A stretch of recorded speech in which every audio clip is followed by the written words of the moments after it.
Bonjour, dans cette vidéo, nous allons parler de la spécialité Full Stack Web Développement, c'est-à-dire le métier de développeur web Full Stack.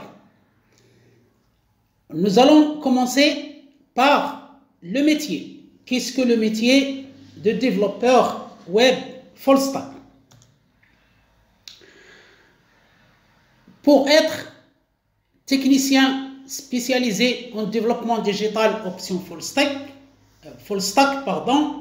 il faut avoir un baccalauréat et s'inscrire dans des instituts supérieurs de formation, que ce soit des formations professionnelles ou bien des formations universitaires ou école supérieure.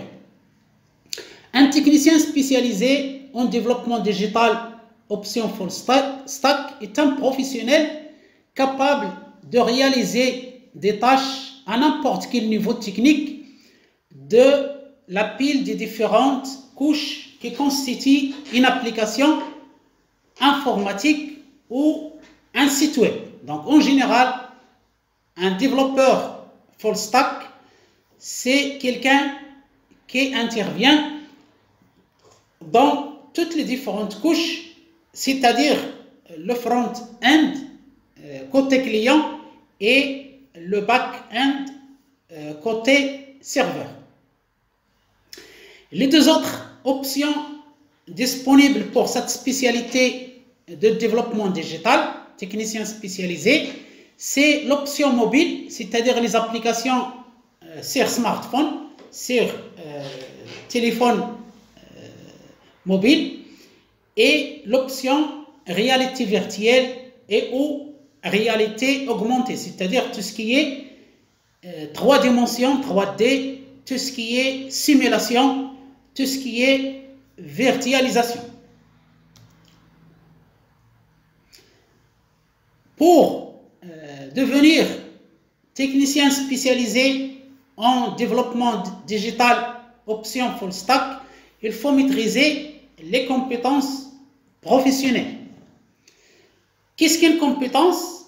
C'est un pouvoir d'agir, de réussir et de progresser qui permet de réaliser adéquatement des tâches ou des activités et qui se fonde sur un ensemble intégré de connaissances, d'habiletés, d'attitudes, de comportements, etc. Donc, je suis compétent en programmation, c'est-à-dire que je maîtrise les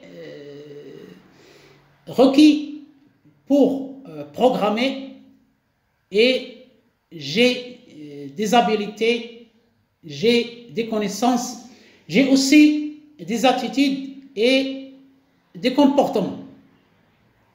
La compétence professionnelle nécessite un savoir, c'est-à-dire des connaissances.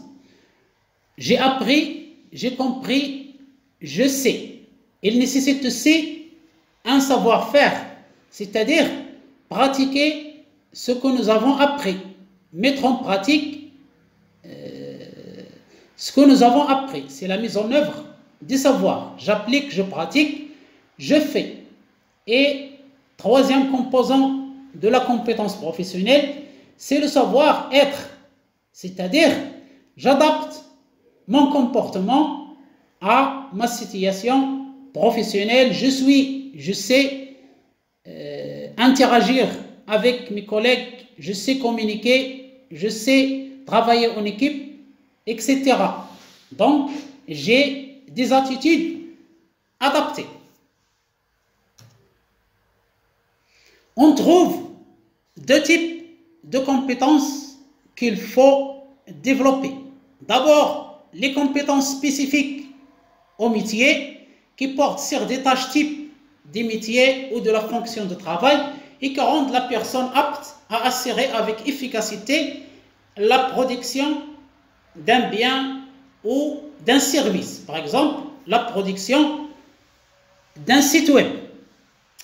Il y a aussi les compétences transversales qui porte sur une activité de travail ou de vie professionnelle qui déborde des champs spécifiques, des tâches, des métiers eux-mêmes et qui peuvent être transférables à plusieurs activités de travail. Par exemple, la communication, les langues, tout ce qu'on appelle soft skills.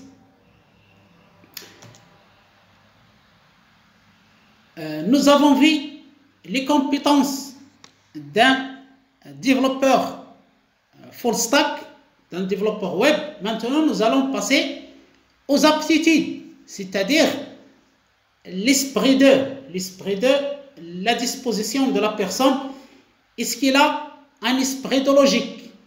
C'est la base en informatique parce que l'informatique nécessite de la logique, un peu de mathématiques, niveau élémentaire, un esprit ouvert au concept abstrait. Donc, il faut d'abord être logique dans son esprit. Voilà la première aptitude pour réussir dans ce métier de développeur web full stack. Avoir un esprit d'analyse. Lorsqu'il y a un problème complexe, on doit le découper en sous-ensembles pour trouver des solutions simples. De manière générale, le bon développeur doit prendre le temps de la réflexion avant de programmer, c'est-à-dire avant de foncer sur son clavier. Autre aptitude qu'il faut avoir, l'esprit d'équipe. On ne peut jamais développer tout seul une application ou créer un site web. Toujours, il faut travailler en équipe. Chaque collaborateur, chaque collègue va développer un composant ou bien une partie des codes et on va obtenir le résultat à la fin qui sera meilleur.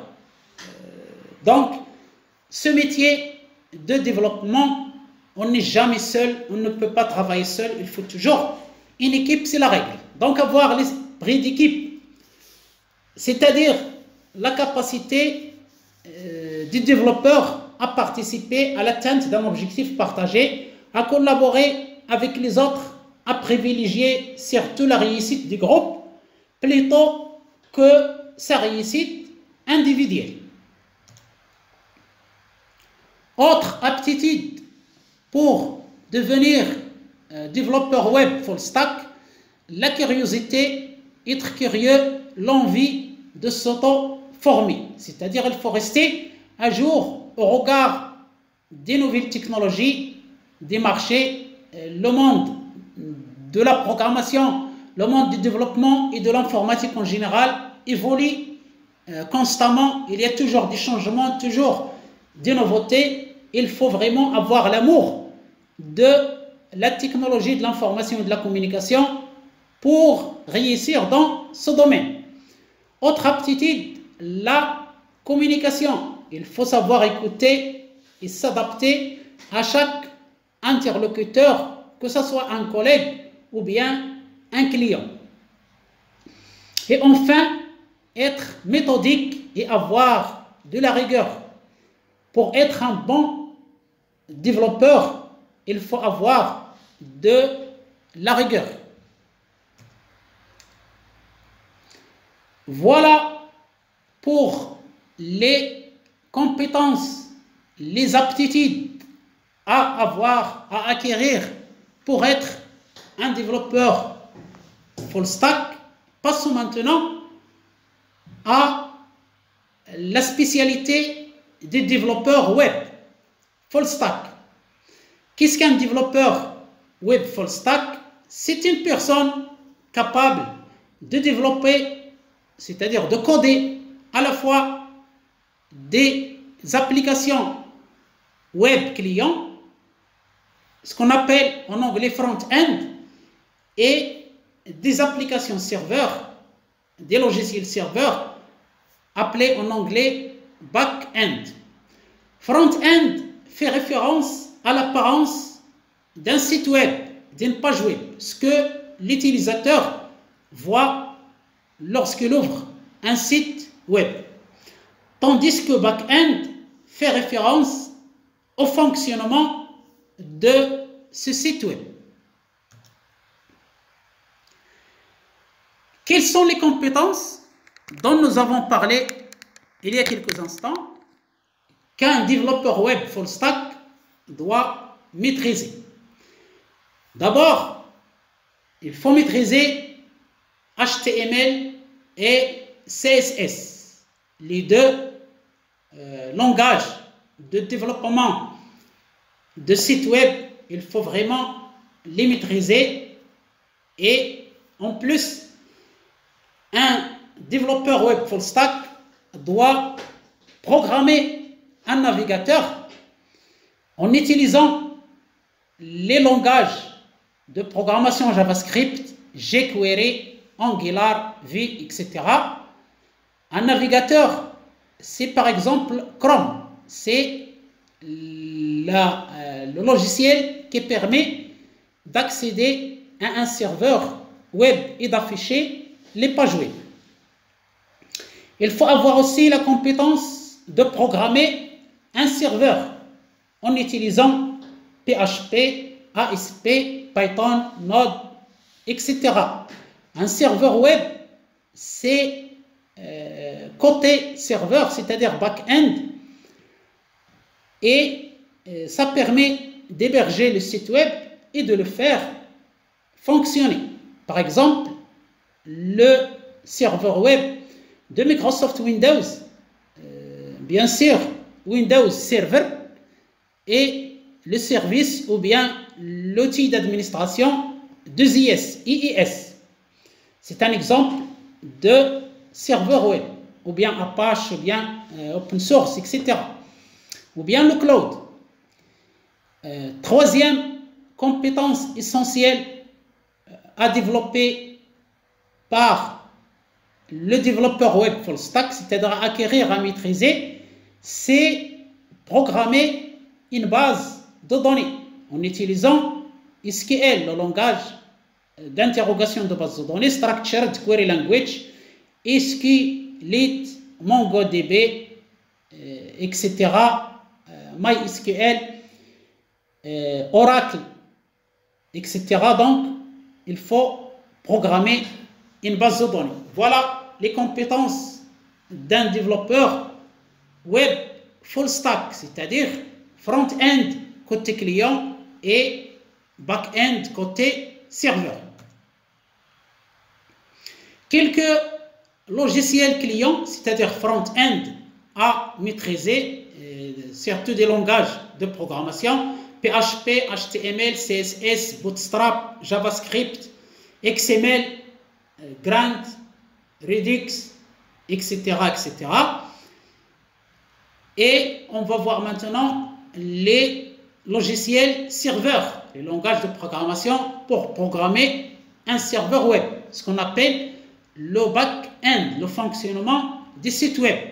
PHP, ASP, C++, Java, Python, SQL, SASS, Software as a Service, c'est le cloud, PaaS, Programming as a Service, Azure, Heroku, etc. C'est le cloud.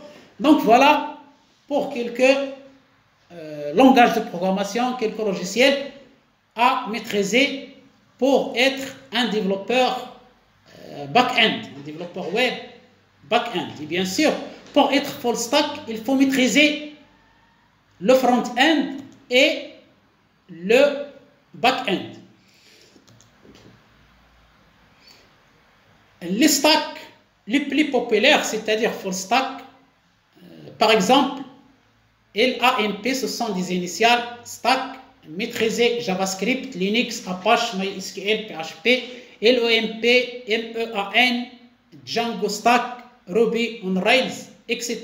Et nous allons, par exemple, prendre le premier stack, LAMP, et on va voir ce que c'est.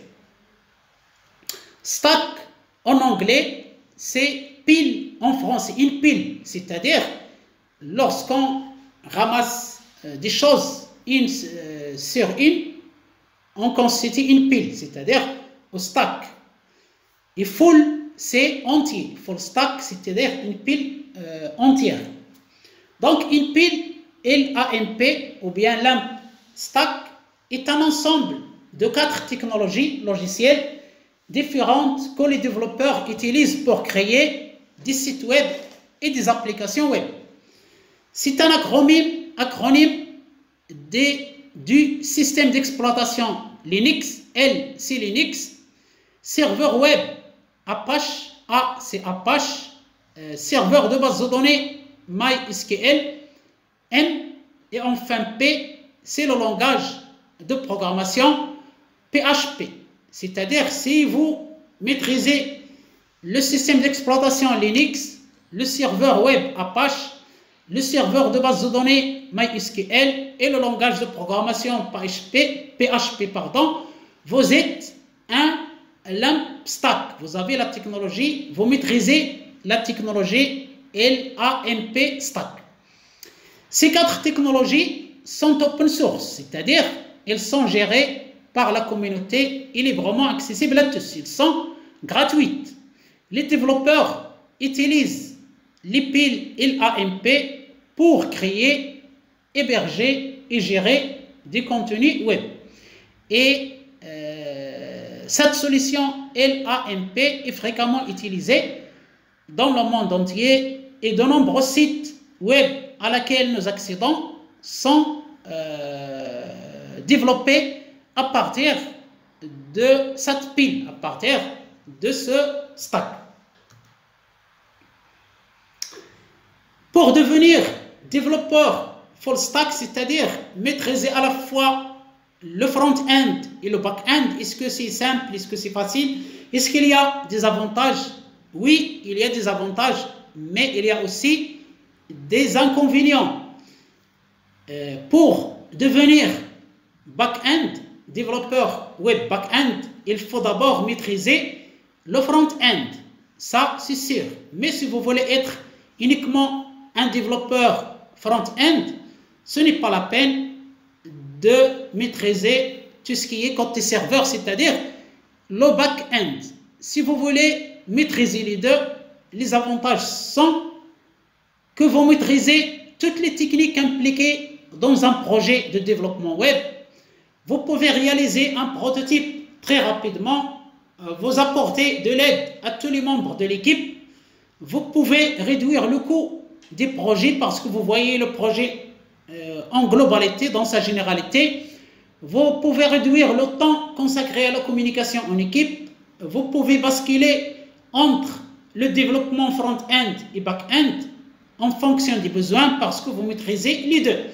Et vous pouvez mieux comprendre tous les aspects des technologies nouvelles et à venir. Donc voilà les avantages d'être un développeur web full stack. Maintenant, les inconvénients de cette spécialité. La solution que vous pouvez choisir peut être mauvaise pour le projet. La solution peut dépendre des compétences des développeurs. La solution peut générer le risque personne clé, c'est-à-dire si vous n'êtes pas présent, le projet va s'arrêter, la solution va échouer. Ce n'est pas un projet qui marche tout seul, ce sont des risques. Ce sont uniquement des risques qu'on peut bien sûr éviter.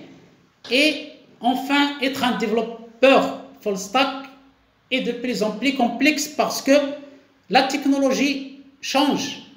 Il y a beaucoup de choses à maîtriser pour le front-end et le back-end, donc c'est un peu complexe, mais je ne vous décourage pas. Commencez d'abord par le front-end et vous allez voir si vous pouvez continuer pour maîtriser aussi le back-end et devenir ainsi développeur web full stack. Donc commençons par par apprendre le développement web front-end. Un développeur front-end est quelqu'un qui crée des sites web et des applications web côté client.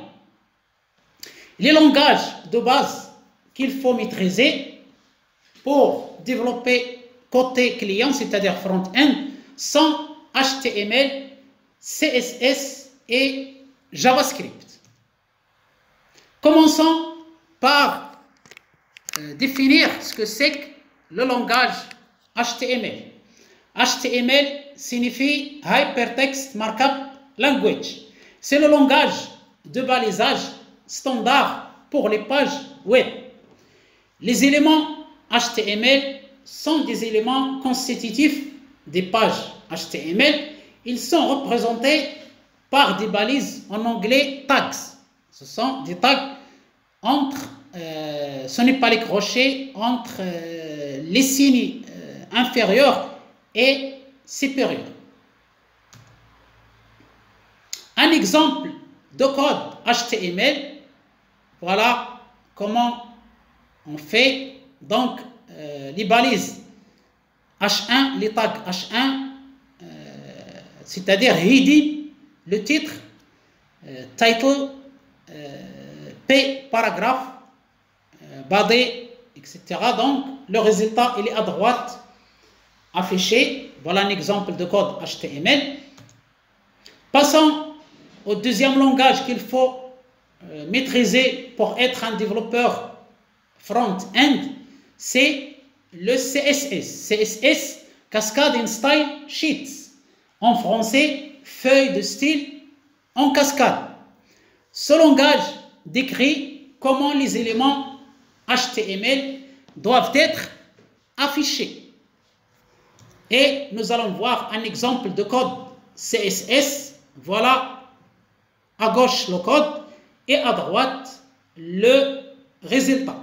Donc, il est mis en forme et il permet de rendre la page web plus attrayante avec un bon design.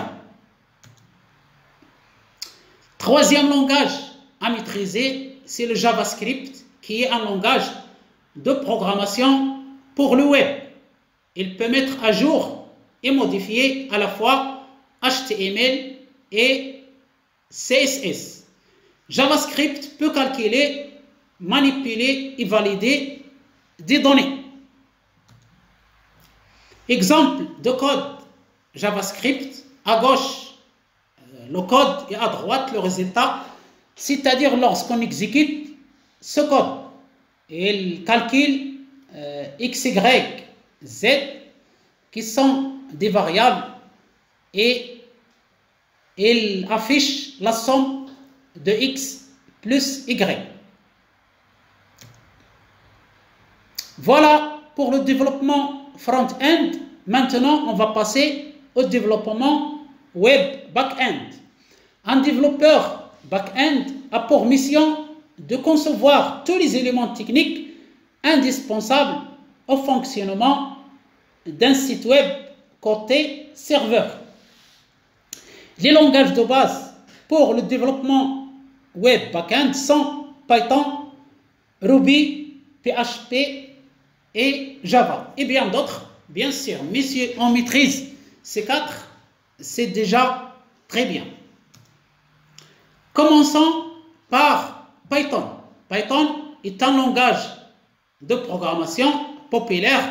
Il est utilisé sur un serveur pour créer des applications web.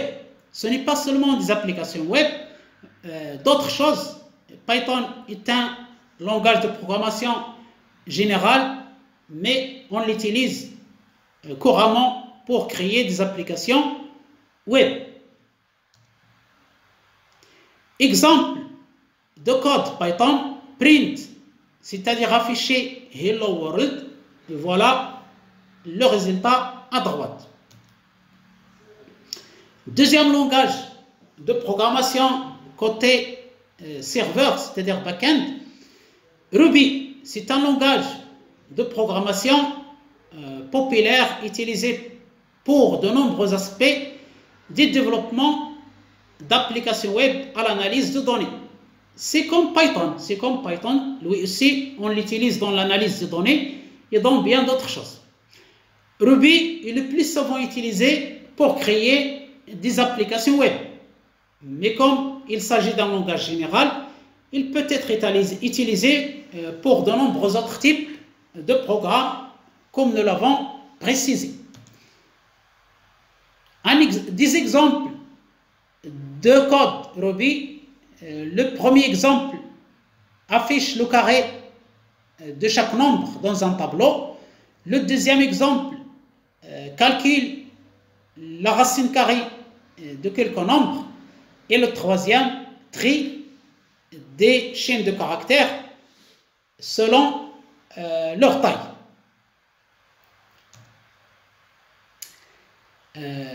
Autre langage à maîtriser côté back-end, le langage PHP, qui est un langage de script serveur et un outil puissant pour créer des pages web dynamiques et interactives. PHP est une alternative largement utilisée, il est gratuit, il est open source et il est efficace, qui fait concurrence avec des langages de script d'éditeurs qui vendent leur langage, c'est-à-dire la licence propriétaire, c'est-à-dire il faut payer pour l'utiliser. Par exemple, ASP de Microsoft. Pour PHP, il est open source. La licence est libre, donc on peut l'utiliser gratuitement. Exemple de code PHP, à gauche le code et à droite le résultat après exécution du code. Passons maintenant au langage de programmation Java qu'il faut maîtriser pour le côté back-end, c'est-à-dire le côté serveur des développements web. Il est utilisé pour développer des applications mobiles, des applications web, des applications de bureau, des jeux vidéo et bien plus encore. Mais on l'utilise pour ce qui nous concerne le développement des applications web. Exemple de code Java. Voilà. Voilà le code à gauche et le résultat à droite. Voilà donc pour ce qui concerne le métier de développeur web full stack, les compétences, les aptitudes, les langages à maîtriser, côté front-end, c'est-à-dire côté client, côté back-end, c'est-à-dire côté serveur. Je vous remercie infiniment pour votre attention et à bientôt.